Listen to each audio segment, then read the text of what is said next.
अज्ञानतिमिरान्धस्य ज्ञानाञ्जनशलाकया चक्षुरुन्मीलितं येन तस्मै श्रीगुरवे नमः। श्रीचैतन्यमनोभीष्टं स्थापितं येन भूतले स्वयं रूपगदामाह्यं ददाति स्वपदान्तिकम्। वन्देऽहं श्रीगुरो श्रीयुतपदाकमलं श्रीगुरून् वैष्णवां च श्रीरूपं साग्रजितं सगणरघुनाथान्वितं तं सजीवं सात्वैतं सावधूतं परिजनसहितं कृष्णचैतन्यदेवं श्रीराधाकृष्णपादान् सहगणललिता श्रीविशाखान्वितांस। हे कृष्णा करुणा सिन्धो दीनबन्धो जगत्पते गोपेश गोपिः कान्त राधाकान्त नमोऽस्तु ते। दत्तकाञ्चन गौराङ्गी राधा वृन्दावनेश्वरी वृषभानुसुते देवी प्रणमामि हरिप्रिये। वाञ्छाकल्पतरुभ्यश्च कृपा सिन्धुभ्यः च पतितानां पावनेभ्यो वैष्णवेभ्यो नमो नमः। श्री कृष्ण चैतन्य प्रभु नित्यानंद श्री अद्वैत गदाधर श्रीवासादि गौर भक्त वृंदा। हरे कृष्ण कृष्ण कृष्ण हरे हरे हरे राम राम राम हरे हरे। नारायणं नमस्कृत्यं नरं चैव नरोत्तमं देवीं सरस्वतीं व्यासं ततो जयमुदीरयेत्। नष्टप्रायेषु अभद्रेषु नित्यं भागवत सेवया भगवती उत्तमश्लोके भक्तिर्भवति नैष्ठकी। मुखं करोति वाचालं पुङ्गुं लङ्घायते गिरिं यत्कृपातमहं वन्दे गुरुं दीनतारिणं परमानन्दं माधवं श्रीचैतन्य ईश्वरम्। ॐ नमो भगवते वासुदेवाय। ॐ नमो भगवते वासुदेवाय। ॐ नमो भगवते वासुदेवाय। காண்டம் 2 அத்தியாயம் 4 பதம் மாதாஜி எத்தனாவது பதங்க மாதாஜி இன்னைக்கு? 8. தேங்க்யூ மாதாஜி. ஓகே, பதம் 8. His Divine Grace Bhakti Vedanta Swami Srila Prabhupada ki jai. नूनं भगवतो ब्रह्मन् हरेरद्भुतकर्मणः दुर्विभाव्यं युवाभाति कविभिश्चाभिषेष्टितम्. हरे कृष्णा. நான் படிக்கிறேன் மாதாஜி. படிங்க மாதாஜி. மொழிபெயர்ப்புள்ள விவரங்களே தெய்வ திரு ஆசா பக்தி வேதாந்த சுவாமி சில்லா பிரபாதேஜி. கற்றறிந்த பிராமணரே, பகவானின் உன்னதமான செயல்கள் அனைத்தும் அற்புதமாகவும் இனத்திற்கரியவையாகவும் காணப்படுகின்றன. ஏனெனில் பல கற்றறிந்த பண்டிதர்கள் மேற்கொண்ட பெரும் முயற்சிகளும் கூட அவற்றை புரிந்து கொள்வதற்கு போதுமானவை அல்ல என்பது நிரூபிக்கப்பட்டுள்ளது. பொருளுரை: இந்த ஒரு பிரபஞ்சத்தின் சிருஷ்டியில் சம்பந்தப்பட்டுள்ள பரமபுருஷரின் செயல்களே புரியாத அற்புதங்களாக நமக்கு தோன்றுகின்றன.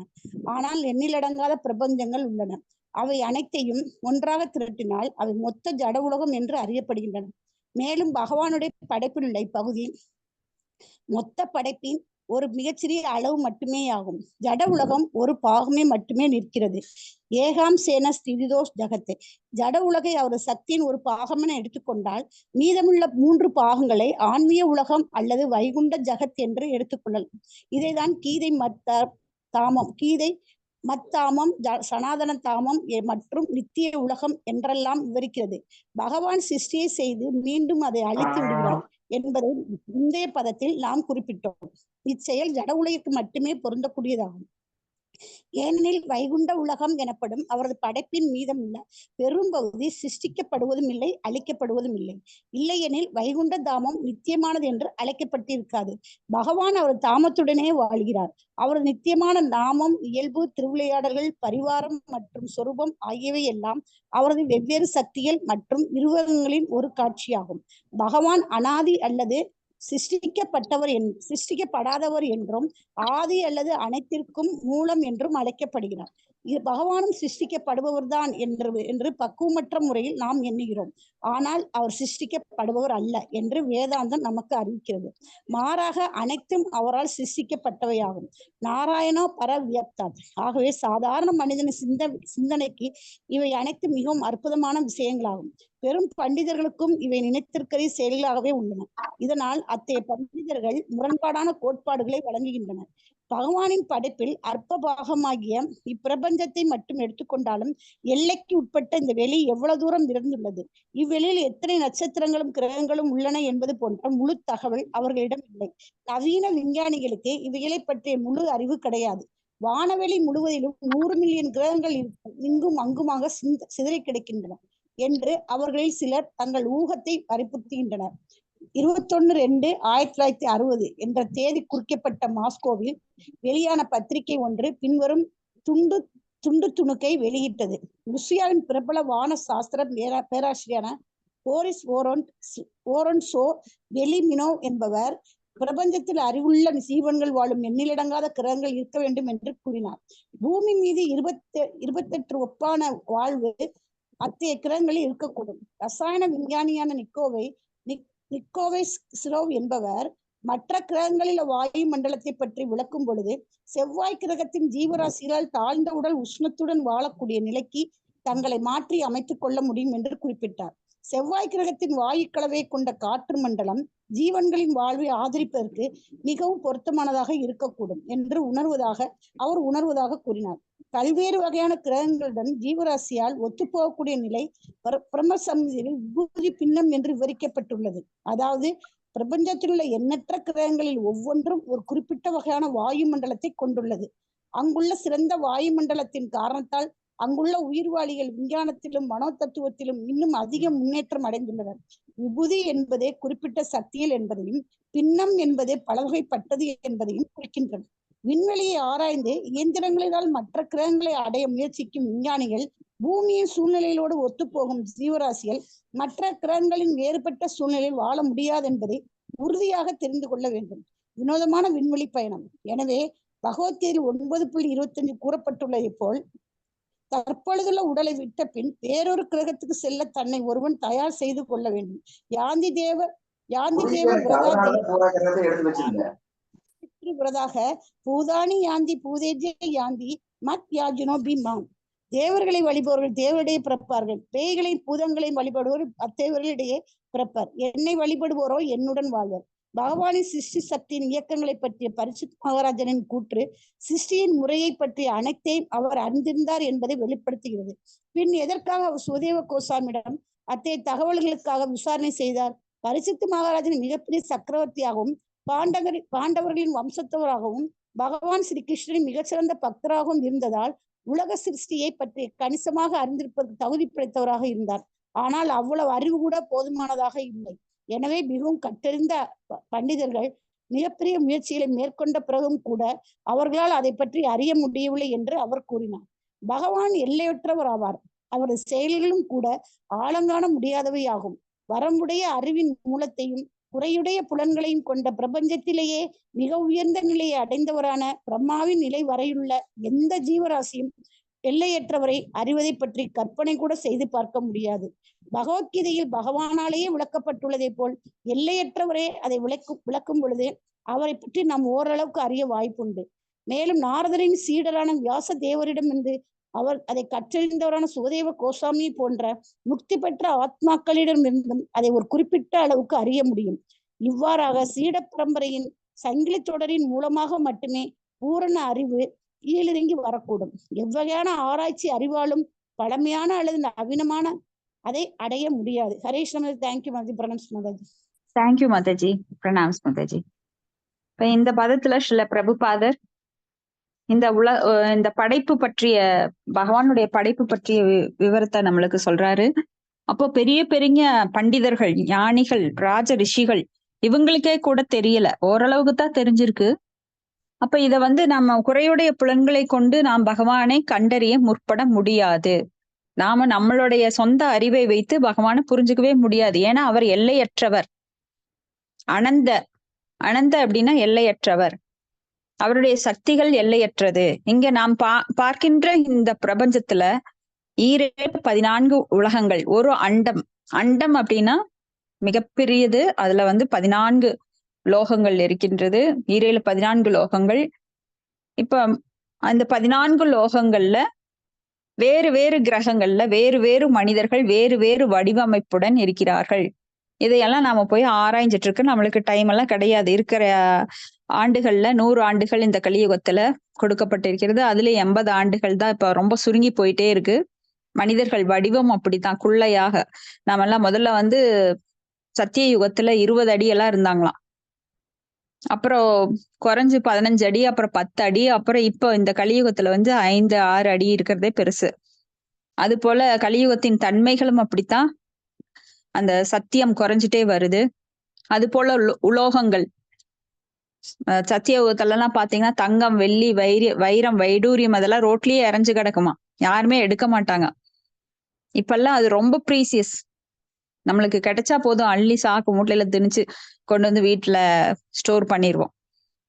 அப்ப அந்த யுகங்கள்ல அப்படியே குறைஞ்சு அடுத்த யுகத்துல, திரேதா யுகத்துல அந்த உலோகங்கள் வந்து வெள்ளியா மாறுச்சு.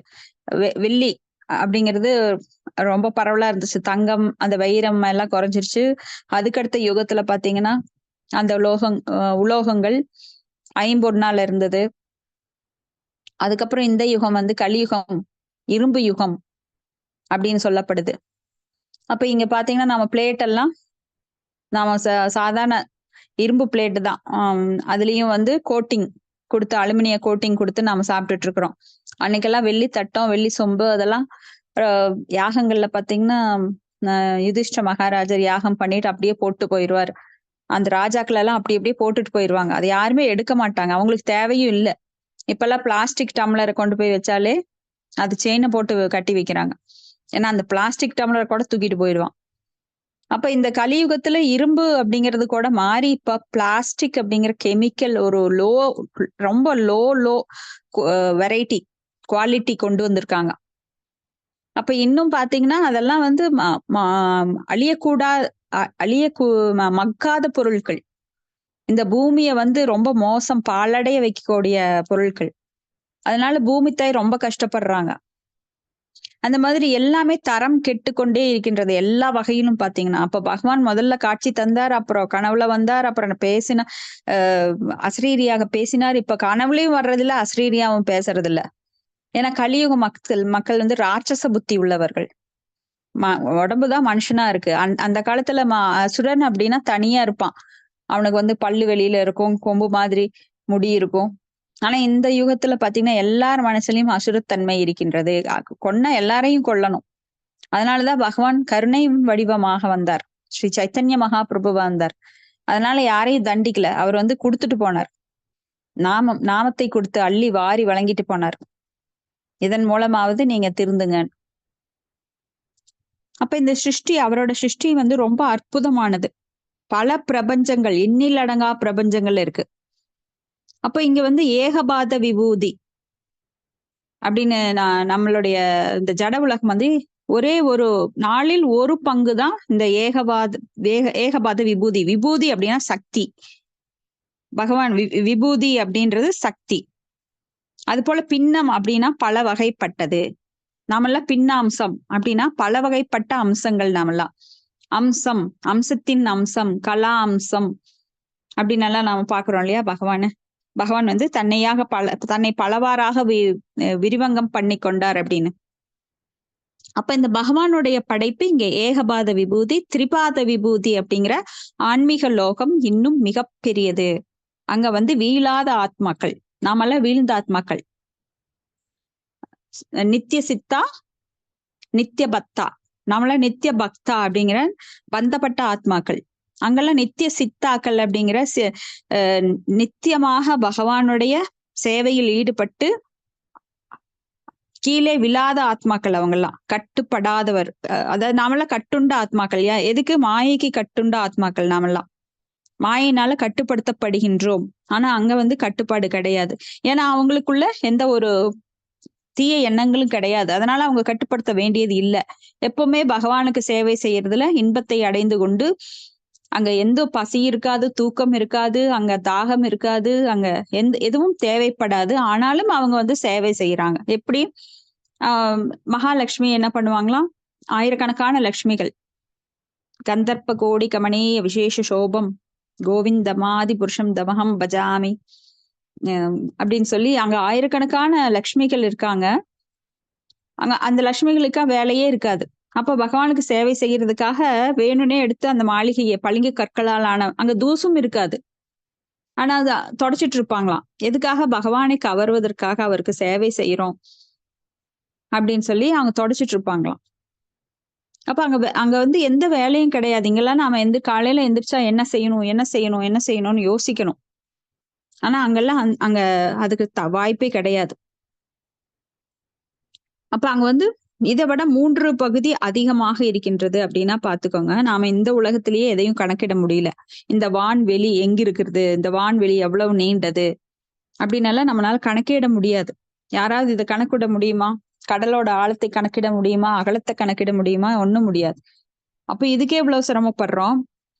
இங்கேயே இத்தனை உலகங்கள் இருக்கு, இத்தனை கிரகங்கள் இருக்கு. இதை விட 3 மடங்கு அதிகமாக பகவானுடைய லோகம். ஆனா இங்க வந்து இந்த லோகங்கள் எல்லாம் மீண்டும் மீண்டும் அழியக்கூடியது.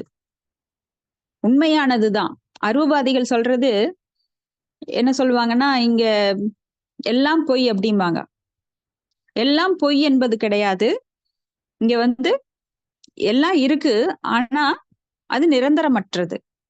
அப்ப இந்த உலகம் வந்து மீண்டும் மீண்டும் அழிக்கப்பட்டு மீண்டும் மீண்டும் பூத்வா பூத்வா பிரிலியதே, மீண்டும் மீண்டும் படைக்கப்பட்டு அழிக்கப்பட்டு மீண்டும் படைக்கப்பட்டு அழிக்கப்பட்டு இது பல கோடி ஜென்மங்களா நடந்துட்டு இருக்கு.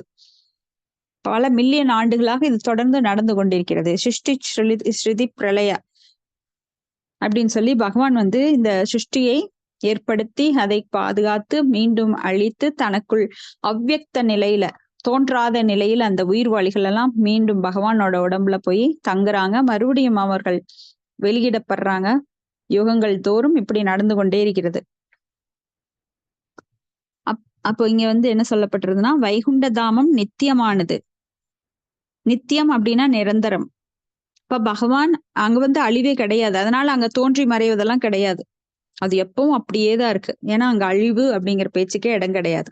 இந்த ஜட உலகங்கள் தான் அழிந்து அழிந்து மீண்டும் படைக்கப்படுகின்றது.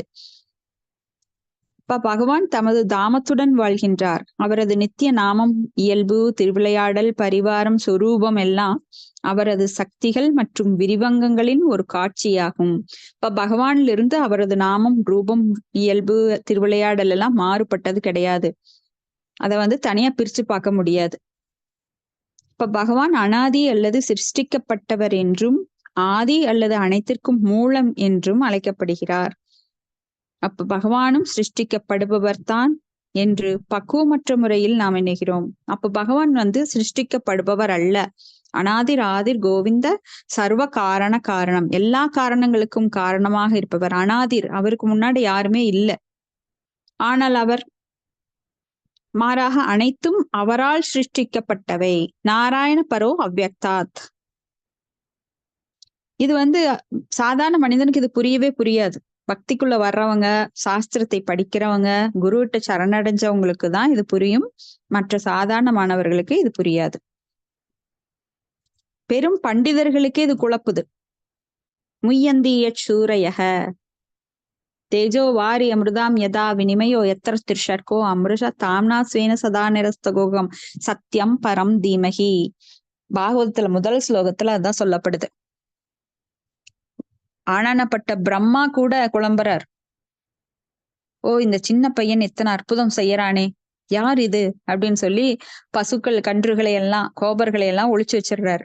இந்திரன் கூட இந்த சின்ன பையன் சொல்லி என் பூஜையை நிறுத்தினானா, இந்திர பூஜையை எப்படி இவன் நிறுத்தலாம், பாரு இவனை என்ன பண்றேன் அப்படின்னு சொல்லி மலையை தருவிச்சு அந்த மக்களை, கோகுலவாசிகள் எல்லாம் கஷ்டப்படுத்துறார். அப்படி பெரிய பெரிய தேவர்களும் முனிவர்களும் அவங்க கூட குழம்பிடுறாங்க, பிரம்மா முதற்கொண்டு. அப்ப ஆனானப்பட்ட சாதாரண ஜீவராசிகளால நம்ம எப்படி பகவானை புரிஞ்சுக்க முடியும்? ஏன்னா பகவானது சக்திகள் எல்லையற்றவை. நான் புரிஞ்சுக்கிறேன்னு சொல்லி எல்லா வேதங்களையும் உட்கார்ந்து அந்த ஜென்மத்துல எல்லாம் படிக்க முடியாது. வேதங்கள் கடல் போன்றது. அந்த கடல் போன்ற வேதங்களோட தொகுப்பு தான் இந்த பாகவதம். அப்போ இந்த பாகவதத்தை பணிவுடன் நாம பகவானுக்கு நமஸ்காரம் பண்ணி குருவை அணுகி நாம படிக்கும்போது, பரம்பரா வழியில இருக்கிற குருவை சரணடைந்து நாம இதை படிக்கும்போது நம்மளுக்கு ஓரளவு பகவானை பற்றி புரிஞ்சுக்க முடியும். ஏன்னா பகவானுக்கே தெரியாதான் அவருடைய அளவற்ற சக்திகள் என்னன்னு. அப்ப நாம எப்படி புரிஞ்சுக்க முடியும்?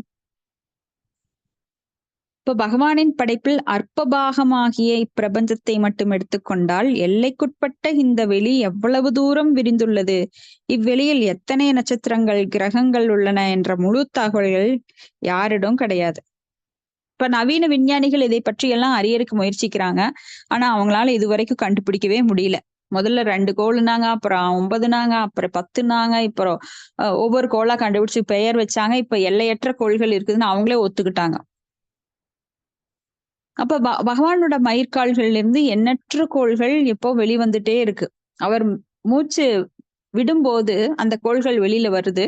அவர் மூச்சை மறுபடியும் உள்ள இழுக்கும்போது அந்த கோள்கள் அனைத்தும் அவருடைய வயிற்றுக்குள்ள போய் அழிவுக்கு அப்புறம் அவர் வயிற்றுக்குள்ள போயிருது. அவர் உடம்புல போய் தங்கிருது.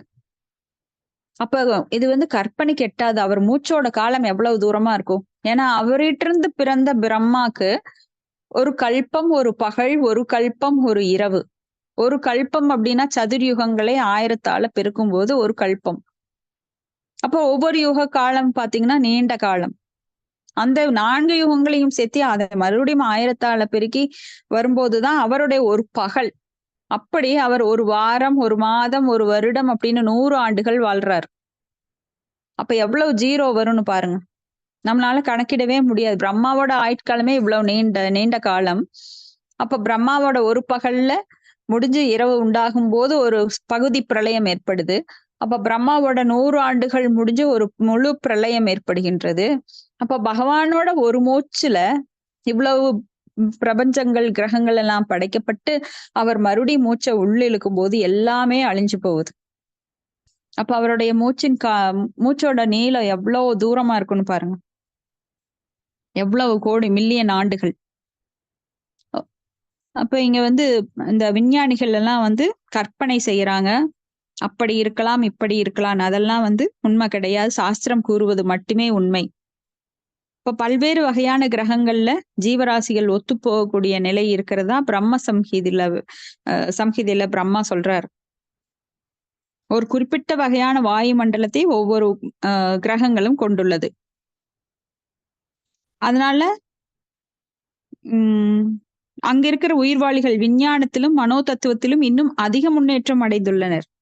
இங்க நாம தான் பெரிய விஞ்ஞானிகள் அப்படின்னு நினைக்க கூடாது. நம்மளை விட புத்திசாலிகள் வேற கிரகத்திலயும் இருக்கிறாங்க. அப்ப இயந்திரங்களினால் மற்ற கிரகங்களை அடைய முயற்சிக்கும் விஞ்ஞானிகள் பூமியின் சூழ்நிலையோடு ஒத்துப்போகும் ஜீவராசிகள் மற்ற கிரகங்களின் வேறுபட்ட சூழ்நிலைகள் வாழ முடியாது என்பதை உறுதியாக தெரிந்து கொள்ள வேண்டும். அப்ப ஏன் இங்க மற்ற கிரகங்கள்ல நாம போய் ஏன் வாழ முடியாது? மற்ற கிரகங்கள்ல இருக்கிறவங்க இங்க வந்து ஏன் வாழ முடியாது? ஏன்னா பகவான் ஒவ்வொரு குறிப்பிட்ட கிரகத்துக்கும் ஒவ்வொரு அமைப்பு, ஒவ்வொரு தன்மையை கொடுத்திருக்கார். இப்ப பூமியில மனிதர்கள் வாழலாம், மற்ற கிரகங்கள்ல வேற மாதிரி உயிரினங்கள் வாழலாம்.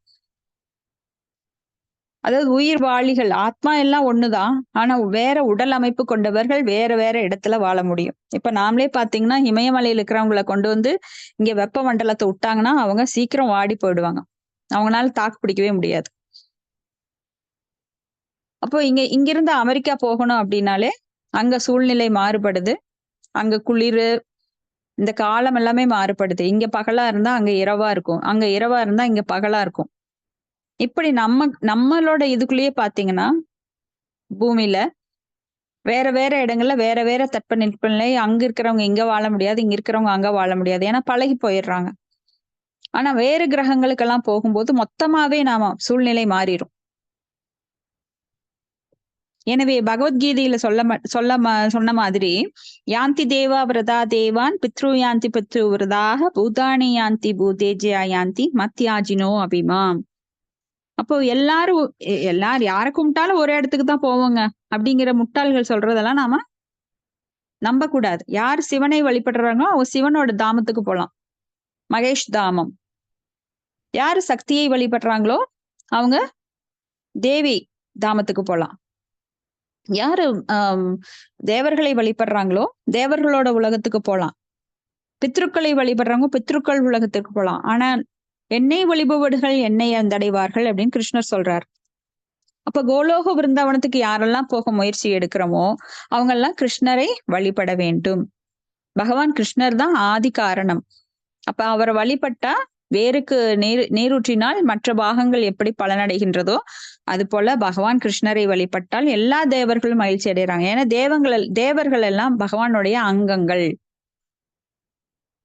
அப்போ நாம வயிற்றுக்கு உணவிடும்போது மற்ற அங்கங்கள் பலனடைவது போல பகவானுக்கு நாம செய்கின்ற சேவை, அதனால தேவர்கள் திருப்தி உறுகிறார்கள். தேவர்களை தனியா வழிபடணுங்கிற அவசியமே கிடையாது. அப்ப அவங்க எல்லாம் மகிழ்ச்சி தான் அடைவாங்க. ஏன்னா பரமபுருஷ பகவானோட சேவகர்கள் தான் அவங்க. எப்பவுமே பகவானுக்கு சேவை செய்யறதுல ஈடுபட்டு இருக்கறனால, அப்ப பகவானை யார் சரணடைந்தாங்களோ அவங்கள அவங்களுக்கும் பிடிக்கும். இப்ப பகவானின் சிருஷ்டி சக்தியின் இயக்கங்களை பற்றி பரிஷித் மகாராஜா அங்க கேக்குறாரு. அவருக்கு தெரியாது கிடையாது.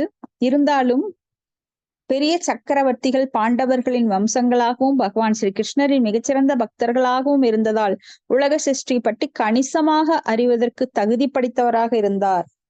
கணிசமான அளவுனா பாத்துக்கோங்க. அப்ப நாமெல்லாம் எவ்வளவு தூரம். ஆனால் அவ்வளவு அறிவு கூட போதுமானதாக இல்லை. எனவே மிகவும் கற்றறிந்த பண்டிதர்கள் மிகப்பெரிய முயற்சிகள் மேற்கொண்ட பிறகும் கூட அவர்களால் அதை பற்றி அறிய முடியவில்லை. ஏன்னா அவங்களுக்கு இங்க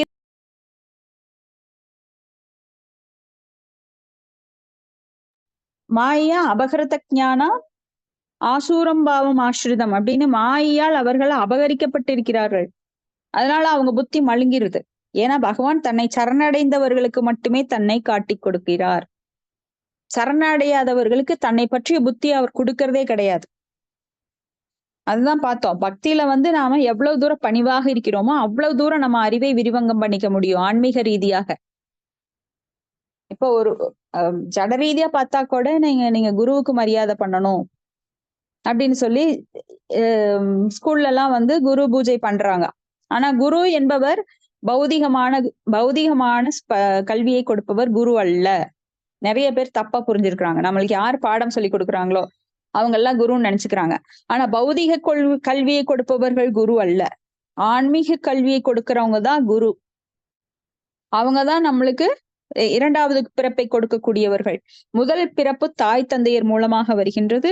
இரண்டாவது பிறப்பு குருவின் மூலமாக கொடுக்கப்படுகிறது. அதனாலதான் பூநூல் போடுற சடங்கெல்லாம் நடக்குது இன்னைக்கும் பிராமணர்கள் வீட்டுல. இப்ப அந்த பூநூல் போடுறப்ப அவர் காயத்ரி மந்திரத்தை சொல்றாரு காதுகள்ல. அப்ப மந்திர உபதேசம் பண்றாரு. இப்படி குருவை ஏற்றுக்கொள்வது இரண்டாவது பிறப்பு. அப்பதான் உண்மையான பிறப்பு தொடங்குது. ஏன்னா உடல்ல வர்ற பிறப்புங்கிறது அழியக்கூடியது. இந்த உடலால நாம பிறந்திருக்கிறோம். கருவில் இருந்து பிறந்திருக்கோம். இந்த உடலால பல கஷ்டங்கள் படுறோம். இந்த உடல் மறுபடியும் மண்ணுக்குள்ள போகுது. இல்ல கழுகு எடுத்து சாப்பிட்டுருது. அதை தூக்கி போட்டா இல்ல அதை எரிச்சாக்க சாம்பல் ஆயிருது. அதனால பிரயோஜனம் கிடையாது. ஏன்னா இந்த உடல்னால நமக்கு பல தொல்லைகள் தான் கிடைக்குது. ஏன்னா உடலை பாதுகாக்கிறதுக்கு பல இச்சைகள், அதை பூர்த்தி பண்றதுக்காக வாழ்நாள் ஃபுல்லா பிறந்ததுல இருந்து இறக்குற வரைக்கும் நாம அதுலயே ஈடுபட்டு இருக்கோம். உண்மையான ஞானத்தை நாம அடையறதுக்கு அது தடையா இருக்கு. ஏன்னா உடல் பற்றிய சிந்தனைகள் தான் மனதை அதுல ஈடுபடுத்துறதுனால மனமானது அதுலயே மழுங்கி போயிருது. ஆனா மனதை எதுல ஈடுபடுத்தணும் அப்படின்னா கிருஷ்ண உணர்வில் ஈடுபடுத்தும் போது மட்டும்தான் ஆத்மா பற்றிய ஞானம் அதற்கு கிடைக்கின்றது. அப்ப இங்க மிகப்பெரிய உயர்ந்த பக்தர்களுக்கு கூட பகவானை பற்றிய ஞானம் ஓரளவுதான் இருக்கு. ஏன்னா அவரது செயல்கள் கூட ஆழங்காண முடியாதவை. வரம்புடைய அறிவின் மூலத்தையும் குறையுடைய புலன்களை கொண்ட பிரபஞ்சத்திலேயே மிக உயர்ந்த நிலையை அடைந்தவரான பிரம்மாவின் நிலை வரையுள்ள எந்த ஜீவராசியும் எல்லையற்றவரை அறிவதை பற்றி கற்பனை கூட செய்து பார்க்க முடியாது. இப்ப பிரம்மாவுக்கே அது முடியாதுங்கிறப்போ, ஏன்னா பிரம்மா படைப்பின் தலைவர், பிதாமகர். ஹரே கிருஷ்ணா. பிரம்மா படைப்பின் தலைவர். அவர்தான் எல்லா படைப்புகளையும் உருவாக்குறார். அவர்தான் ஆதிபுருஷர், பிதாமகர் அப்படின்னு சொல்லப்படுறவர். பிரம்மபு, ஆத்மபு, ஸ்வயம்பு அப்படின்னு பல பேர்கள் இருக்கு. அவர் ஸ்வயம்புவாக தானாக வந்தார். அவர் கருவுல வரல. நம்மை போல கருவுல அடைப்பட்டு 9 மாதங்கள் சிறைப்பட்டு இயற்கை வாயுவால் உந்தப்பட்டு தலைகீழாக விழுந்தவர் கிடையாது. நாமெல்லாம் தலைகீழாக உந்தப்பட்டு இயற்கை வாயுவால தள்ளப்பட்டு வெளியில வந்தோம். அவர் அப்படி கிடையாது. அவர் உடனே தாமரையில பகவானுடைய நாபிக்கமலத்திலிருந்து உருவாகி அந்த தாமரையிலிருந்து வெளிவந்தார். அவ்வளவு உயர்ந்த நிலையில இருக்கிற பிரம்மாவுக்கே பகவானை பற்றி புரிஞ்சுக்க முடியல. அதனாலதான் அவர் பிரம்ம விமோகன லீலை அப்படிங்கிற ஒரு ஒரு திருவிளையாடல் நடந்தது. அப்போ மேலும் நாரதரின் சீடரான வியாசதேவரிடமிருந்து அதை கற்றறிந்த சுகதேவ கோஸ்வாமியை போன்ற முக்தி பெற்ற ஆத்மாக்களிடமிருந்து பகவானை பத்தி ஓரளவுக்கு புரிஞ்சுக்க முடியும்.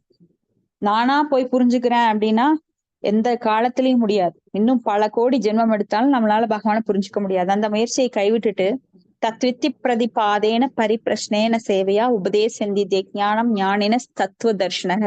அந்த ஞான தத்துவத்தை அறிந்துக்கணும்னா, தர்ஷனம் கிடைக்கணும்னா நாம ஒரு குருவை அணுகி பிரதிபாதேன சரணடையணும்.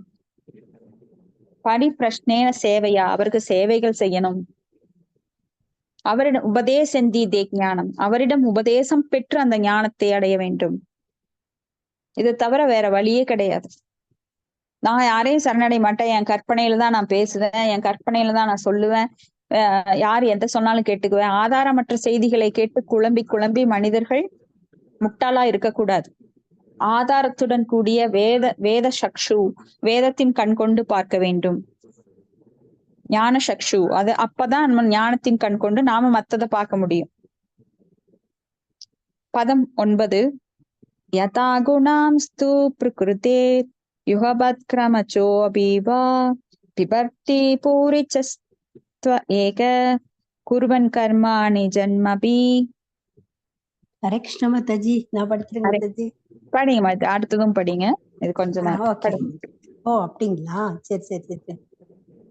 மொழிபெயர்ப்பு. பரமபுருஷ பகவான் தாம் மட்டுமே ஜட இயற்கை குணங்களை இயக்கினாலும் அல்லது ஒரே சமயத்தில் பல உருவங்களாக விரிவடைந்தாலும் அல்லது இயற்கை குணங்களை ஆள்வதற்காக ஒன்றின் பின் ஒன்றாக விரிவடைந்தாலும் அவர் ஒருவரே ஆவார். அது 9th, அது அவ்வளவுதான் மாதாஜி. 10 வேணா படிங்க. அப்ப பரமபுருஷர் ஜட இயற்கை குணங்களை இயக்கினாலும் அவர் பலவா விரிவடைஞ்சாலும் தன்னை பலவாக விரிவடை செய்கிறார். சதுர்வியூகங்களாக அவர் புருஷ அவதாரமாக, மன்வந்திர அவதாரமாக, சக்தி ஆவேச அவதாரமாக, குணாவதாரமாக, அப்படி பலவாக தன்னை விரிவங்கம் பண்ணிக்கிறார். அப்படி விரிவங்கம் பண்ணிட்டாலும் பல அம்சமாக வந்தாலும், அம்சமாக வந்தாலும், அம்சத்தின் அம்சமாக வந்தாலும், விபூதியாக வந்தாலும், இப்படி நம்ம தடச சக்தி, இப்படி பல அம்சங்களாக தன்னை விரிவங்கம் பண்ணிட்டாலுமே அவர் ஒரே ஒருவர் தான். ஏதே சாம்சகலா பும்சக கிருஷ்ணஸ்து பகவான் ஸ்வயம். பகவான் ஸ்வயம். பகவான் யாருன்னா கிருஷ்ணர் மட்டுமே. அந்த கிருஷ்ணரிட்டிருந்து அவர் நாராயணரா வராரு, விஷ்ணுவா வர்றாரு, இன்னும் பல பல பெயர்களை கொண்டு பல எண்ணற்ற அவதாரங்கள் அப்படின்னா நாம தசாவதாரங்களை மட்டும்தான் சொல்லுவோம். ஆனா அந்த தசாவதாரங்களை தவிர இன்னும் பல கோடி அவதாரங்களுக்கு அவை எண்ணற்றவைனா எப்படின்னா கடல் கரையில இருக்கிற அந்த மணல் துகள்களை எண்ணிவிட முடியுமா? முடியாது. அந்த அலைகளை எண்ணிவிட முடியுமா? முடியாது. அது போல எண்ணற்ற அவதாரங்கள் பகவானோடது. அது சிலது மட்டுமே தாம தெரிஞ்சு வச்சுக்கிட்டு மச்ச, கூர்ம, வராக, நரசிம்ம, வாமன, ராம, பலராம, கிருஷ்ண அப்படின்னு நாம் படிச்சுட்டு இருக்கோம். ஆனா பல மக்கள் இந்த சாஸ்திரங்களை எல்லாம் படிக்கும்போதுதான் தெரியும் பகவானுடைய அவதாரம் எண்ணற்றது. ஆனா கிருஷ்ணர் அவதாரியாக வருகிறார். இப்ப அவதாரம் அப்படின்னா அவர் பல விரிவுகளை தன்னை பண்ணிக்கிட்டாரு. ஆனா கிருஷ்ணரே அவரே சாட்சாத் கிருஷ்ணரே ஒரு அவதாரமா வர்றார். அதனால அவர் அவதாரி அப்படின்னு சொல்றோம். அடுத்தது பதம் 10. விசீகித்சிதம் ஏ தன்மே பிரவீது பகவான் யதா சப்தே பிரம்மணி நிஷ்நாத பரஸ்மின் பவான் கலு. மொழிபெயர்ப்பு.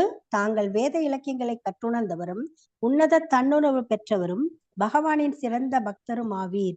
எனவே பரமபுருஷருக்கு ஈடானவரான தாங்கள் என்னுடைய சந்தேகங்களை எல்லாம் தீர்த்தருள வேண்டுகிறேன். பொருளுரை. முழுமுதற் கடவுள் இரண்டற்ற ஒருவராக இருப்பினும் எண்ணற்ற வடிவங்களில் விரிந்துள்ளார் என்றும், அவரே மூல புருஷராக இருப்பினும் அவர் நிரந்தரமான இளமையுடன் இருக்கிறார் என்றும் பிரம்ம சம்ஹிதையில் கூறப்பட்டுள்ளது. வேதங்களின் உன்னத விஞ்ஞானத்தை கற்பதால் மட்டும் அவர் சுலபமாக அறியப்படக்கூடியவர் அல்ல. ஆனால் அவரது தூய பக்தர்களால் அவர் சுலபமாக உணரப்படுகிறார். பகவான் கிருஷ்ணராக இருந்து பலதேவராகவும், அதிலிருந்து சங்கர்ஷனராகவும், சங்கர்ஷனரிலிருந்து வாசுதேவராகவும், வாசுதேவரிலிருந்து அனிருத்தராகவும், அனிருத்திரத்திலிருந்து பிரத்யும்னராகவும், அதன்பின் மீண்டும் 2ஆம் சங்கர்ஷனராகவும், அவரிலிருந்து நாராயண புருஷாவதாரங்களாகவும், மேலும் எண்ணற்ற பிற உருவங்களாலும் விரிவடைகின்றார். ஒரு நதியின் எண்ண முடியாதபடி முடிவில்லாமல் உருண்டோடும் அலைகளோடு ஒப்பிடப்படும் பகவானின் விரிவங்கள் அனைத்தும் ஒன்றே அன்றி வேறில்லை. அவை ஒரு விளக்கிலிருந்து மற்றொன்றை கொளுத்தும் சமசக்தியுடைய விளக்குகளை போன்றவையாகும். அதுவே பகவானின் உன்னத ஆற்றலாகும். அவர் முற்றிலும் பூர்ணமானவராக இருப்பதால் அவரிலிருந்து அவரை ஒத்த பூர்ண முழு உருவம் வெளிப்பட்டாலும் பூர்ண முழுமையாகவே அவர் எஞ்சியுள்ளார். பூர்ணஷ்ய பூர்ணம் ஆதாய பூர்ணம் ஏவா வசிஷ்யதே. இதனால் மனக்கற்பனையாளனால் யாழனால் உருவாக்கப்படும் பகவானை பற்றிய பௌதிக எண்ணம் செல்லாததாகும். இவ்வாறாக பௌதிக பண்டிதன் வேத இலக்கியங்களில் பரந்த அறிவுள்ளவனாக இருந்தாலும் அவனுக்கு பகவான் பௌதிக அறிஞர்கள், தத்துவவாதிகள் அல்லது விஞ்ஞானிகள் ஆகியோரின் எண்ணங்களுக்கு அப்பாற்பட்டவராவார். தூய பக்தனால் அவர் சுலபமாக அறியப்படுபவராக இருக்கிறார். ஏனெனில் அறிவு நிலையையும் கடந்து பகவான் பக்தி தொண்டில் ஈடுபட்டிருக்கும் பொழுது மட்டுமே அவரின் உண்மையான தன்மையை அவனால் அறிய முடியும். இல்லையேல் பகவானை பற்றியோ அல்லது அவரது புனித நாமம், உருவம், இயல்புகள், லீலைகள் முதலியவர்களை பற்றியோ தெளிவாக கருத்து அவனுக்கு புலப்படாது. ஒருவன் மற்றெல்லா ஈடுபாடுகளில் இருந்தும் விடுபட்டு முதலில் பகவானிடம் சரணாகதி அடைய வேண்டும் என்று பகவத்கீதையின் கூற்றானது அவன் பகவானின் நிபந்தனையற்ற தூய பக்தனாக இருக்க வேண்டும் என்பதை குறிக்கிறது. அதன் பிறகு மட்டுமே பக்தி தொண்டின் வலிமையால் பகவானை ஒருவன் அறிய முடியும். மிகச்சிறந்த கற்றறிந்த பண்டிதர்களாலும் பகவான் அறியப்பட முடியாதவர் என்ற முந்தைய பதத்தில் பரீட்சித்து மகாராஜன் ஒப்புக்கொண்டார். பின் எதற்காக பகவானை பற்றிய தமது குறையுடைய அறிவை வெளிப்படுத்துமாறு மீண்டும் அவர் சுகதேவ கோஸ்வாமியிடம் விண்ணப்பிக்க வேண்டும்? காரணம் புரிகிறது. சுகதேவ கோஸ்வாமி வேத இலக்கியங்களில் பரந்த அறிவுடையவர் மட்டுமல்லாமல் மிகச்சிறந்த தன்னுணர்வு பெற்ற ஆத்மாவாகவும் பகவானின் சக்தி மிக்கதொரு பக்தராகவும் இருந்தார். சக்தி வாய்ந்த பக்தர் ஒருவர் பகவானின் கருணையால் பகவானை விட சிறந்தவராக உள்ளார். முழுமுதற் கடவுளான ஸ்ரீ ராமச்சந்திரர் இலங்கை தீவை அடைவதற்காக இந்திய சமுத்திரத்தின் மேல் பாலம் அமைக்க முயன்றார். ஆனால் தூய பகவான் ஸ்ரீ ஹனுமான் சமுத்திரத்தை தாண்டியே அதை கடந்து விட்டார். பகவான் தமது தூய பக்தர்களிடம் பெரும் கருணை கொண்டவராக இருப்பதால் தம்மை விட தமக்கு பிரியமான பக்தரை அதிக வலிமை படைத்தவராக அறிமுகப்படுத்துகிறார். துர்வாச முனி கஷ்டமான நிலையில் பகவானை நேரடியாக சென்று காணக்கூடிய அளவுக்கு சக்தி படைத்தவராக இருப்பினும் அவரை தம்மால் காப்பாற்ற இயலாது என்று பகவான் கூறிக்கொண்டார். ஆனால் பகவத் பக்தரான அம்பரீஷ மகாராஜனால் துர்வாச முனி காப்பாற்றப்பட்டார். எனவே பகவத் பக்தன் ஒருவன் பகவானை விட வல்லமை மிக்கவன் என்றும் பகவானை நேரடியாக வழிபடுவதை விட பக்தனை வழிபடுவது அதிக நன்மை மயக்க கூடியது என்றும் கருதப்படுகிறது. மத் பக்த பூஜா யதிகா. எனவே உறுதியுடைய பக்தன் ஒருவன் முதலில் ஓர் ஆன்மீக குருவை அணுக வேண்டும் என்பதே முடிவாகும். அந்த ஆன்மீக குரு வேத இலக்கியங்களில் நன்கு பரிச்சயம் உடையவராகவும் பகவானையும் அல்லது பல்வேறு சக்திகளையும் உண்மையாக உணர்ந்த மிகச்சிறந்த பக்தராகவும் இருக்க வேண்டும்.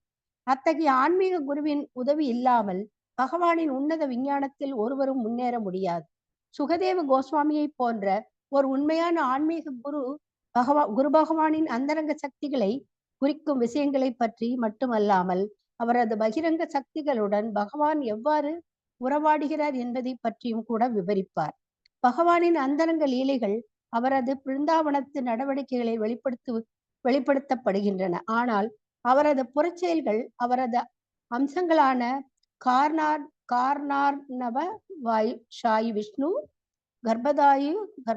கர்ப்போதக சாயி விஷ்ணு மற்றும் ஷீரோதகதாயி விஷ்ணு ஆகியோரால் நடத்தப்படுகின்றன. வைஷ்ணவர்கள் ராசலீலையை போன்ற பகவானின் செயல்களை பற்றி செவி சாய்ப்பதில் ஆர்வமுடையவர்களாக இருப்பது மட்டுமல்லாமல் உயர்வான சீடராகிய பரீட்சித்து மகாராஜன் மற்றும் சீரிய ஆன்மீக குருவாகிய சுகதேவ கோஸ்வாமி ஆகியோரின் உதாரணத்தை பின்பற்றி சிருஷ்டி தத்துவம் அல்லது சிருஷ்டிக்கும் கடமைகளில் சம்பந்தப்பட்டுள்ள அவரது புருஷாவதார அம்சங்களில் உள்ள அவரது லீலைகளிலும் தீவிர ஆவல் கொண்டவர்களாக இருக்க வேண்டும் என்று ஸ்ரீல விஸ்வநாத சக்கரவர்த்தி நல்லுபதேசம் வழங்குகிறார். ஹரே கிருஷ்ண மாதாஜி. தேங்க்யூ மாதாஜி. ஹரே கிருஷ்ணா மாதாஜி. தேங்க்யூ மாதாஜி.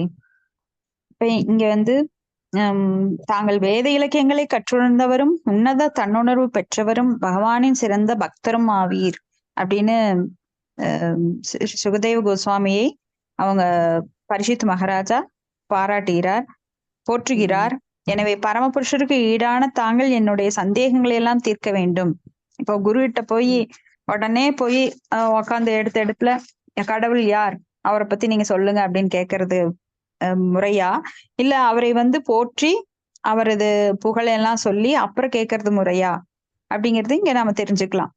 அப்போ ஒருத்தர்கிட்ட போன உடனே நாம வந்து அவருக்கு வணக்கம் செலுத்தாம, மரியாதை செலுத்தாம, அவரை போற்றி பாடாம, இப்ப பகவானே நம்ம போய் கோயில்ல வணங்கணும் அப்படின்னா நம்மளுக்கு ஏதாவது தேவை இருந்தாலும் கூட, ஏன்னா நம்ம எல்லாம் பௌதிகத்துல இருக்கோம். அப்போ பௌதிகத்துல தேவைகள் இல்லாம யாருமே இருக்க முடியாது. அதையே கேட்கணும்னாலும் கூட முதல்ல பகவானை போற்றி புகழ்ந்து அப்புறம்தான் நம்ம தேவையை கேட்கணும். போன உடனே எடுத்த இடத்துல எனக்கு அதை கொடு இதை கொடு அப்படின்னு எல்லாம் கேட்கக்கூடாது. இப்ப இந்த தூய பக்தர்களுடைய அந்த உரையாடல்ல இருந்து நாம இதெல்லாம் கவனிச்சு சின்ன விஷயங்களானாலும் அதை நல்லா மனசுல ஏத்திக்கணும். இப்ப முழுமுதற் கடவுள் இரண்டற்ற ஒருவராக இருப்பினும் எண்ணற்ற வடிவங்கள்ல விரிஞ்சிருக்கிறார். இததான் நம்ம முதல்லயே பார்த்தோம். அப்ப கிருஷ்ணர் வந்து தன்னுடைய முதல் விரிவங்கம் பலராமரா வர்றாரு.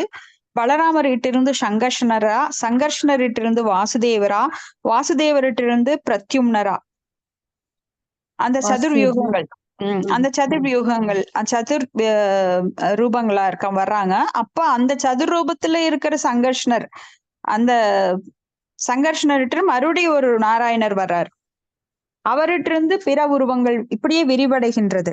அப்ப இந்த விரிவங்கம் அப்படிங்கிறதுல இருந்துதான் குண அவதாரங்கள், அப்புறம் புருஷ அவதாரங்கள் எல்லாமே வருது. இப்படி எண்ணற்ற அவதாரங்களாக அவர் வர்றாரு. இது அழகான ஒரு உதாரணம் மூலமா ஸ்ரீல பிரபுபாதர் நம்மளுக்கு சொல்றாரு. ஒரு விளக்கில் இருந்து மற்றொரு விளக்கை கொளுத்தும் போது அந்த சக்தி சம சக்தியா எல்லா விளக்குக்கும் கிடைக்குது. அது போலதான் இங்க பகவான் வந்து தன்னையே பலவாக விரிவங்கம் பண்ணிட்டாலும் அவரிலிருந்து குறைந்தவர் கிடையாது. ஏன்னா அவர் பூர்ணமாவே இருக்கிறார். இப்ப நாம வந்து எப்படி ஒரு குழந்தைய பெத்துக்கிட்டா ஒரு பெண்ணோட சக்தி எல்லாம் போயிருது, அந்த குழந்தையோட சக்தி பாதி குழந்தை கொடுத்துட்டான்னு சொல்ல முடியுமா? முடியாது. அது போல பகவான் இருந்து பல சக்திகள் அவர் உள்ளிருந்து வெளியில வந்தாலும் அந்தந்த எவ்வளவு வெளியில வருதோ அதெல்லாம் அதனால அளவில் பூர்ணமானவை. இப்ப பகவான் வந்து வராகரா வர்றாரு அப்படின்னா ஒரு அசுரனை அழிக்கிறதுக்குத்தான் வர்றாரு. அதனால அந்த சக்தியை மட்டும்தான் வெளிப்படுத்துவார். அப்ப நரசிம்மரா வர்றாரு அப்படின்னா ஒரு அசுரனை வெளிப்படுத்துறதுக்கு அந்த சக்தியை மட்டும்தான் அவர் வெளிப்படுத்துறார். மத்தபடி கிருஷ்ணரா வந்து எல்லா லீலைகளையுமே அவங்க செய்யல. ஒரு சில குறிப்பிட்ட அவதாரங்கள் சில குறிப்பிட்ட நோக்கத்திற்காக வந்து மறைஞ்சிருவாங்க. ஆனா பகவான் கிருஷ்ணர் வந்து பூர்ணமா 64 அம்சங்களையும் தெய்வீக அம்சங்களையும் வெளிப்படுத்துறார். ஸ்ரீராமர் வராரு, அவர் கூட மனிதன் எப்படி வாழ்வது அப்படின்னு கடவுளே மனிதனாக வந்து வாழ்ந்து காட்டினார். தந்தையோட சொல் எவ்வளவு வலிமையானது. அவர் காட்டுக்கு போக சொல்லலாம், இல்ல நீ போ காட்டுக்கு அப்படின்னு இந்த கால பசங்க மாதிரி உக்காந்துட்டு இருக்கல. உடனே எந்த கேள்வியும் திருப்பி கேட்கல.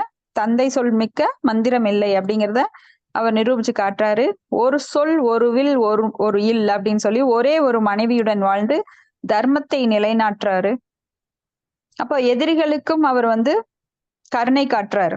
இன்று போய் நாளை வா அப்படின்னு சொல்லி ராவணனை அனுப்பிச்சு விட்டாரு.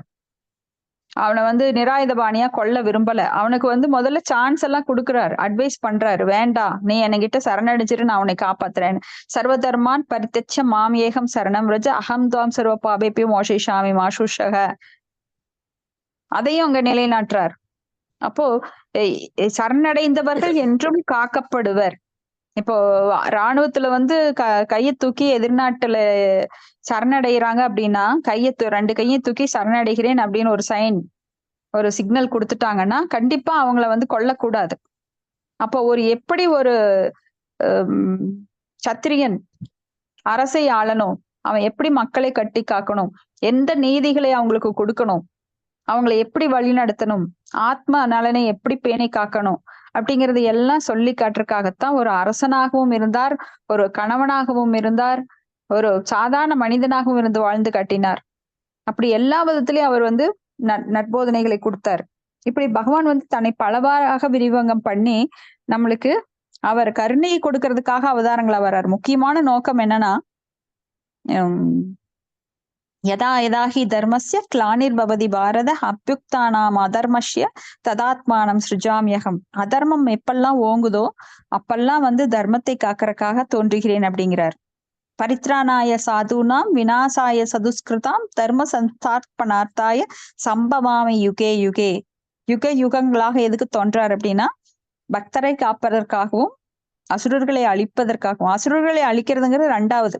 அவர் உட்கார்ந்த இடத்துல இருந்து சிந்தித்தாலே போதும், அசுரர்கள் பஸ்பமாயிருவாங்க. ஆனா பக்தர்களை காக்கறக்காக இங்க வர்றார். அதே சமயம் அந்த லீலைகள் மூலமாக பல ஆத்மாக்களை கவர்வதற்காக வருகிறார். அப்ப சத்துவ குணத்தில் உள்ள ஆத்மாக்கள் தான் அவர் பால் ஈர்க்கப்படுவார்கள். ரஜோகுணத்திலையும் தமோ குணத்திலையும் இருக்கிற ஆத்மாக்கள் அவரால் ஈர்க்கப்பட மாட்டாங்க. ஏன்னா அவங்களுக்கெல்லாம் தான் இந்த உடல், அந்த தன்னுணர்வு இருக்காது. சத்துவகுணத்துல இருக்கிறவங்க ஓரளவுக்காவது பகவான் மேல ஈர்ப்பு உண்டாகும். ஏன்னா அவங்க ஓரளவுக்காவது நல்ல மனதோட இருக்கிறாங்க.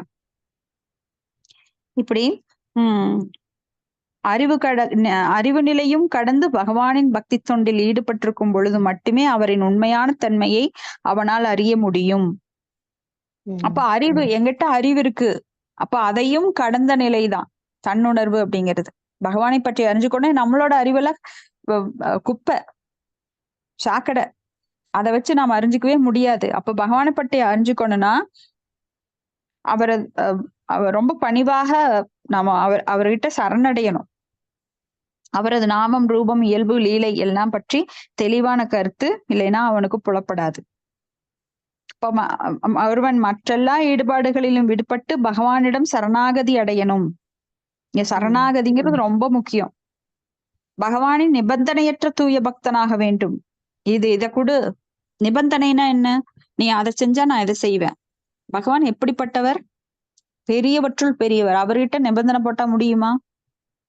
அப்போ நிபந்தனையே இல்லாம சரணடையணும். எத்தனையோ தூய பக்தர்கள் எத்தனை அடி வாங்கினாலும் நான் உன்னோட பக்தன் தான் நிரூபிச்சிருக்காங்க. 64 நாயன்மார்கள், ஆழ்வாரடியார்கள், இவங்க கதைகளை எல்லாம் நாம படிச்சு பார்த்தோம்னா மனம் உருகிரும். சட்கோ சுவாமிகள், இன்னும் எத்தனையோ பக்தர்கள் நாம சைத்தன்ய சரிதாமிரத்துல படிப்போம். ஏன்னா அவங்க எல்லாம் இன்பத்தை நாடி இந்த உலகுக்கு வரல, சுகம் வேண்டி வரல.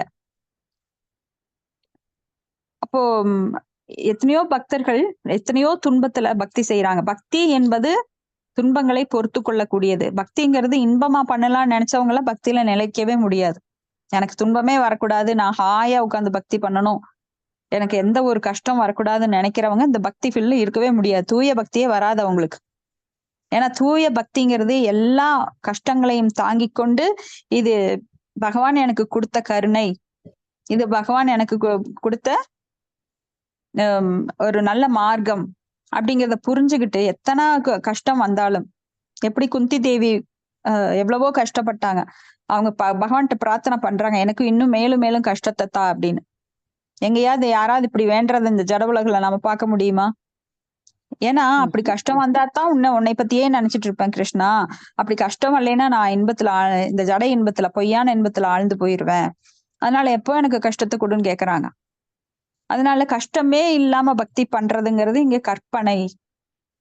அப்ப பக்தியே யாரும் பண்ண முடியும், தூய பக்தரா ஆக முடியாது. பக்தி பண்ணலாம், ஆனா அது அரைகுறையாத்தான் இருக்கும். தூய பக்திங்கிறது எதையும் எதிர்பார்க்காத நிலையில, எனக்கு இப்படி வந்துருச்சே அப்படி வந்துருச்சே எதனால அப்படின்னு கேள்வி எல்லாம் கிடையாது அந்த இடத்துல. லைக் பிரகலாத் மகராஜ், அவர் எதையாவது எதிர்பார்த்தாரா? அவருக்கு முழுசா பகவான் மேல மட்டும்தான் பக்தி இருந்தது. என்னை என்ன வேணா நெருப்புல போட்டு காய்ச்சிக்கோ, என்னை கீழே மலையில இருந்து உருட்டி விடு, கடலுக்குள்ள தள்ளி விடு, ஆனா எனக்கு என் பகவான் தான் எப்பவுமே கதி அப்படின்னு கடந்தார். அப்ப எத்தனையோ துன்பங்கள் பட்டதுதான் நாம பக்தியில பார்த்திருக்கோம் பக்தர்கள்ல. ஆனா அவங்களோட கடைசி நிலை என்ன? அவங்க பகவானோட லோகத்துக்கு போயிடுவாங்க. ஆனா இன்பமா பக்தி பண்ணணும்னு நினைக்கிறவங்க மறுபடியும் பிறப்பாங்க, மறுபடியும் அந்த இன்பத்துல சுகித்திருக்கணும்னு நினைப்பாங்க. இன்பம்னா என்ன? தற்காலிகமானது, மாயை. கண்ணை கட்டி பொய்ய உண்மையாவும் உண்மைய பொய்யாவும் காட்டுற ஒரு லீலை தான்.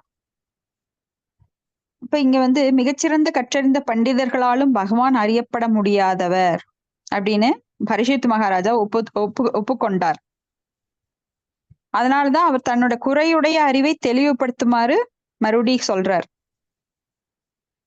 ஏன்னா இங்க சுகதேவ கோஸ்வாமி மிகப்பெரிய பக்தர், மிகச்சிறந்த தன்னுணர்வு பெற்ற ஆத்மா, ரொம்ப பகவானின் சக்தி மிக்க பக்தர், சக்தி வாய்ந்த அப்படிப்பட்ட பக்தர் பகவானோட கருணையில பகவானை விட சிறந்தவராக உள்ளார். ஏன்னா பகவானை விட பகவானோட பக்தர்கள், தூய பக்தர்கள் ரொம்ப அதிகமான கருணை கொண்டவங்க. அதனாலதான் நம்மளுக்கு ஸ்ரீல பிரபுபாதர் அவருடைய இந்த பகவானை பற்றிய விஷயங்கள் எல்லாம் இப்படி நம்மளுக்கு தொகுத்து கொடுத்திருக்காரு பாகவதமா. ஏன்னா 74 வயசுல ஒரு முதியவர் உடல் உறுப்புகள் எல்லாம் சோர்ந்து போயிருக்கும், அப்பதான் ரெஸ்ட் எடுக்கும்னு நினைப்பாங்க. ஆனா அந்த நேரத்துலதான் இவர் என்ன பண்றாரு, வீதி வீதியா போறாரு, பிச்சை எடுக்கிறாரு பகவானுக்காக. அந்த பகவத்கீதை பாகவதம் எல்லாம் வெளியிடணுங்கிறதுக்காக 5 ரூபாய்க்கு 10 ரூபாய்க்கும். அப்போ பகவானுடைய நேரடி தூதராக அவர் இங்க இறங்கி வந்தாலும் கூட பகவான் இந்தா உனக்கு ரோல்ஸ் ராய் கார் இருக்கு, நீ எடுத்துட்டு போய் எல்லாருக்கும் சொல்லு, பகவானை பத்தி சொல்லு, என்னை பத்தி சொல்லு, அவங்களையெல்லாம் எங்கிட்ட அனுப்பிச்சுடுன்னு பகவான் எல்லா வசதிகளும் அவருக்கு கொடுக்கல, அவரும் எதிர்பார்க்கல. இதுதான் விசேஷம். நாமெல்லாம் பக்தியில வந்துட்டோம் அப்படின்னா என்ன பண்ணுவோம், நான் உனக்கு இத்தனை நாமம் சொன்னமே, இத்தனை பண்ணுனேனே, எனக்கு ஏன் இவ்வளவு கஷ்டத்தை கொடுக்குற, ஏன் எனக்கு இன்னும் இவ்வளவு தரித்திரத்தை கொடுக்குற, எனக்கு செல்வத்தை கொடு, நான் சுகமா போகணும் கோயிலுக்கு அப்படின்னு நாமெல்லாம் வேண்டுறோம். ஆனா ஸ்ரீல பிரபுபாதர் எதையுமே எதிர்பார்க்கல. ஆனா அப்படிப்பட்ட பக்தர்களுக்கு முதல்ல அவங்களுக்கு கஷ்டத்தை கொடுத்தாலும் பகவான் பின்னாடி எல்லாத்தையுமே கொடுப்பார். ஆனா எல்லாத்தையும் கொடுத்தாலும் அவங்க அதை எல்லாமே பகவானோட சேவையில ஈடுபடுத்துவாங்க. அப்போ முதல்ல அவருக்கு எதுவுமே கிடையாது. ஆனா இருந்தப்பவும் கூட பக்தர்களால அவர் கார்ல, பெரிய பெரிய கார்ல எல்லாம் கூட்டிட்டு போவாங்க. அப்ப கேட்பாங்க, என்ன உங்களோட குரு இப்படி பெரிய பெரிய கார்ல வர்றாங்க? அப்போ வாழ்ந்தாலும் ஏசும் தாழ்ந்தாலும் ஏசும் வையகம் இதுதானடா. அப்ப அதையெல்லாம் காதுல போட்டுக்க கூடாது. அப்ப பகவானோட சேவைக்கு நம்மளுக்கு என்ன கிடைச்சாலும் அதை யூஸ் பண்ணிக்கணும். அதுதான் புத்திசாலித்தனம். அப்போ ஒரு பக்தராக ஆனவர் ஒரு காரை கொடுத்தாரு, நான் இதுல எல்லாம் ஏற மாட்டேன், ரொம்ப எளிமையானவன், நான் எளிமையான பக்தன் அப்படின்னு எல்லாம் சொல்லிட்டு இருக்க கூடாது. ஏன்னா அந்த சமயத்துல அது நம்மளுக்கு உதவும். ஏன்னா அந்த கார்ல போனா 100 பேரை பார்க்கலாம். இல்ல நான் எளிமையா இருக்கேன்னு சொல்லி ஒருத்தர் நடந்து போனா ஒருத்தர் தான் பார்க்க முடியும். சோ எந்த நேரத்துல நாம எப்படி நிர்பந்தே கிருஷ்ண சம்பந்தே யுக்த வைராக்கியம் உச்சதேன்னு எதையெல்லாம் யூஸ் பண்ணணுமோ பகவானோட சேவைக்கு, முழுமையாக அது பகவானோட சேவையில ஈடுபடுத்தணும். எனக்கு பாதி பகவானுக்கு பாதின்னு எல்லாம் கிடையாது. இப்போ முழுமையாக எந்த எதிர்பார்ப்பும் இன்றி எல்லா துன்பங்களையும் தாங்கிக் கொண்டு யார் ஒருவன் பக்தி பண்றானோ அவன் பகவானுக்கு மிகவும் பிரியமானவன். அப்ப பகவானை விட பகவானோட பக்தர்கள் மிகவும் கருணை உள்ளவர்கள். அப்ப பகவானுக்கு நேரடியாக செய்யும் சேவையை விட பகவானுடைய பக்தர்களுக்கு செய்யும் சேவை மிகவும் எளிதானது, நம்ம கோலோகத்துக்கு சீக்கிரம் கொண்டு போயிரும். இப்ப நான் பகவானுக்குத்தான் நேரடியா செய்வேன்னு சொல்லக்கூடாது. இதுக்கு நாம எக்ஸாம்பிள் என்ன பார்க்கலாம்னா, துர்வாச முனி அவர் அம்பரீஷ் மகாராஜாவுக்கு ஒரு அபராதம் பண்ணார். ஆனா பகவான் அவரை, எங்கிட்ட நீ வராத, எனக்கு தெரியாதுப்பா, நீ அவர்கிட்டயே போய் மன்னிப்பு கேட்டுக்கோன்னு சொல்லி அம்பரீஷ் மகாராஜாட்டையே அனுப்பிட்டார். அப்போ அம்பரீஷ் மகாராஜா ரொம்ப கருணையோட, ஏன்னா இது எல்லாம் பகவானுடைய, அவர் துர்வாச முனிய பகைவரா நினைக்கல, அவர் தப்பு செஞ்சதா நினைக்கல, இது பகவானுக்கு தன்னை காட்டி கொடுக்க ஒரு தூய பக்தனாக வெளிப்படுத்துகின்றார். சில சமயங்கள் பாத்தீங்கன்னா ஒரு பக்தனுக்கு ரொம்ப கஷ்டம் வரும். அந்த கஷ்டத்துலதான் அந்த பக்தனை பத்தி 100 பேருக்கு தெரிய வாய்ப்பு கிடைக்கும். அப்ப கோயில் எல்லாமே இப்படி நிறைய சம்பவங்கள் நடைபெற்றிருக்கு, எனக்கே நடைபெற்றிருக்கு.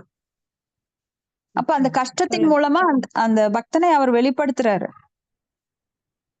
அப்ப அந்த கஷ்டத்தை ஏன் கொடுத்தாரு அப்படின்னா அந்த பக்தனை வெளிப்படுத்துறதுக்காக. இப்ப அர்ஜுனன் இருந்தாரு, அர்ஜுனன் சண்டை போட மாட்டேன்னு சொன்னாரு, ஆனா நீதான் பண்ணணும். ஏன்னா பகவானுக்கு நினைச்சா போதும், கண்ணை அசைச்சாருன்னா எல்லாரும் எதிரிகள் எல்லாம் பஸ்பம் ஆயிருவாங்க.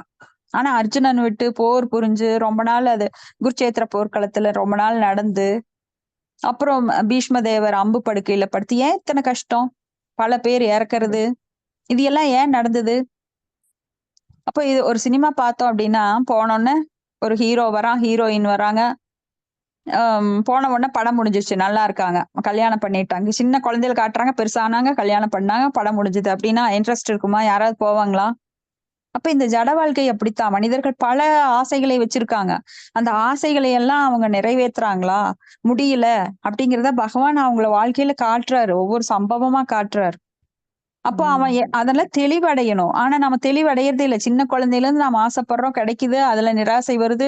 மறுபடியும் ஆசைப்படுறோம், கிடைக்குது. ஒரு சின்ன இன்பம் கிடைக்குது. மறுபடியும் அதுல ஒரு தோல்வி வருது. இப்படியே மாறி மாறி போகுது. அப்போ ஒருத்தன் யோசிக்கணும். அதோ பிரம்ம ஜிக்ஞாசா, கேள்விகள் கேட்கணும். ஏன் இந்த ஆசைகள் எனக்கு நிரந்தரமா இன்பத்தை கொடுக்க மாட்டேங்குது? பொருள் கிடைச்சது, நான் விரும்பினேன். ஆனா அதுலயுமே இல்ல. அடுத்ததுக்கு தாவிருச்சு இப்போ.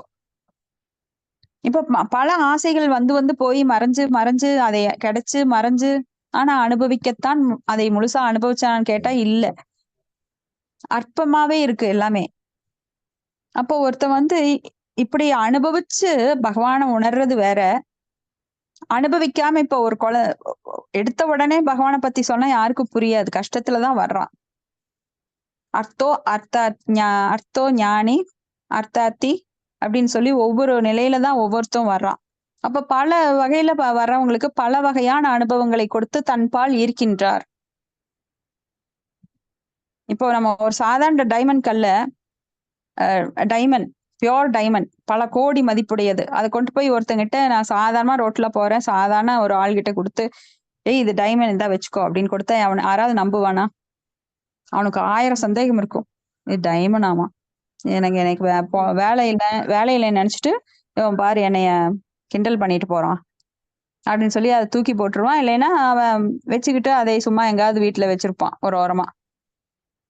அப்ப சாதாரணமா கொடுத்தோம் அப்படின்னா எதையுமே பெரிய மதிப்புள்ள பொருட்களை யாருக்குமே புரியாது.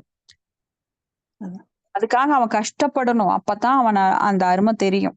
நீங்க பல கோடி கொடுத்து அந்த டைமண்டை வாங்கும் போதுதான் அதனோட மதிப்பு உங்களுக்கு தெரியும்.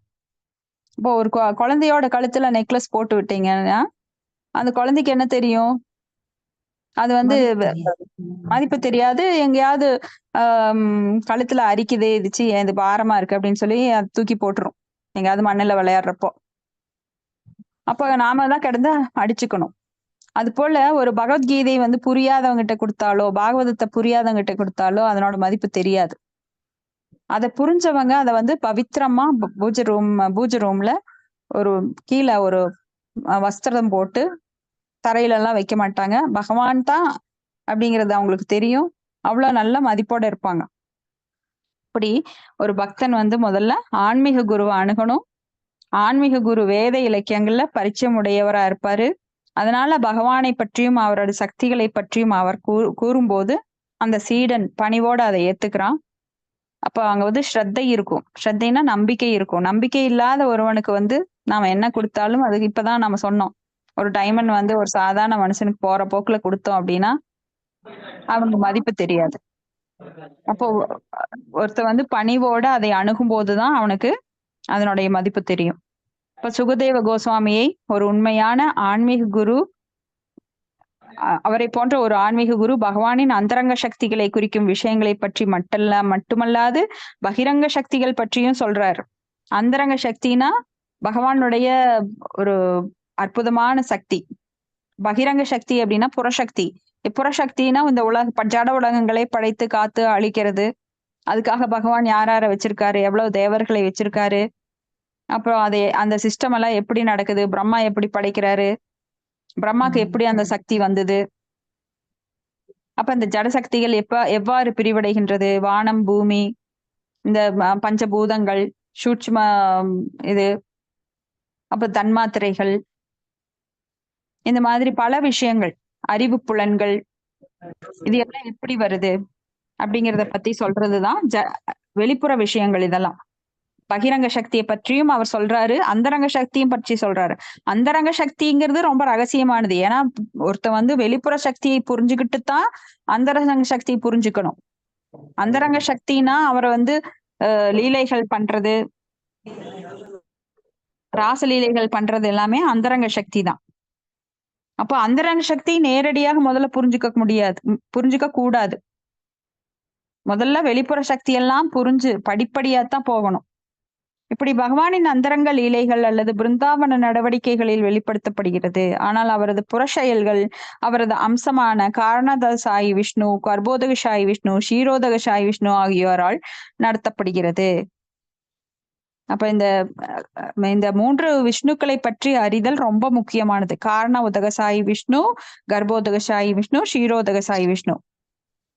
மேடம் இந்த பகவானின் விஷ்ணு சொல்றீங்கல்ல, ஆமா மாதாஜி. அது கொஞ்சம் விஷ்ணுன்றது நீங்க சொல்றீங்கல்ல, அது ஆமா. எந்த அவதாரத்துல வரும்? பகவத்கீதையில நாம படிப்போம் மாதாஜி. இது காரண உதகசாயி விஷ்ணு, கர்ப்போதகசாயி விஷ்ணு, க்ஷீரோதகசாயி விஷ்ணு. பகவத்கீதையில மட்டும் இல்ல, பாகவதத்திலயும் இத பத்தி விரிவா சொல்றாங்க. அப்ப இந்த 3 விஷ்ணுக்களையும் ரொம்ப தெரிஞ்சுக்கிறது ரொம்ப முக்கியம். ஏன்னா காரண உதகசாயி விஷ்ணு தான் முதல்ல எல்லா உலகங்களையும் படைக்கிறாரு, இந்த பிரபஞ்சங்களை எல்லாம் தோற்றுவிக்கிறாரு. கர்ப்போதகசாயி விஷ்ணு ஒவ்வொரு உலகத்துக்குள்ளேயும் உள்ள புகுந்து அது சக்தி கொடுக்கிறாரு. ஓ சரி சரி.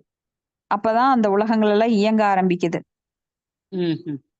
அடுத்தது க்ஷீரோதகசாயி விஷ்ணு இப்ப பிரம்மா வந்துட்டாரு, காரண உதகசாயி விஷ்ணுவோட நாபிக கமலத்துல இருந்து பிரம்மா வர்றாரு. பிரம்மா தோற்றுவிக்கிறார் உயிரினங்களை எல்லாம். அப்புறம் க்ஷீரோதகசாயி விஷ்ணு எல்லா உயிர்களுக்குள்ளும் போய் பரமாத்மாவாக அவங்களை எல்லாரையும் ஆட்டுவிக்கிறார். ஓ சரி சரிங்க. அவங்களுடைய ஆசைகளை எல்லாம் பூர்த்தி பண்றார். அப்ப இந்த 3 விஷ்ணுக்கள் தான் ரொம்ப முக்கியமானவங்க. அவருடைய வெளிப்புற சக்திகளா, வெளிப்புற செயல்கள் செய்யறதுக்கு அவங்க உதவியா இருக்காங்க.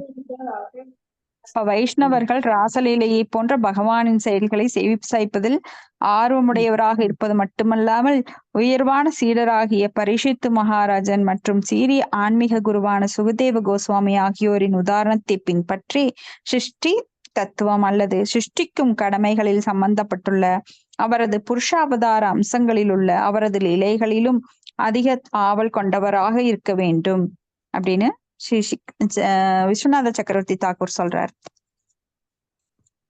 ஹரே கிருஷ்ணா. இதோட முடிச்சுக்கலாங்க.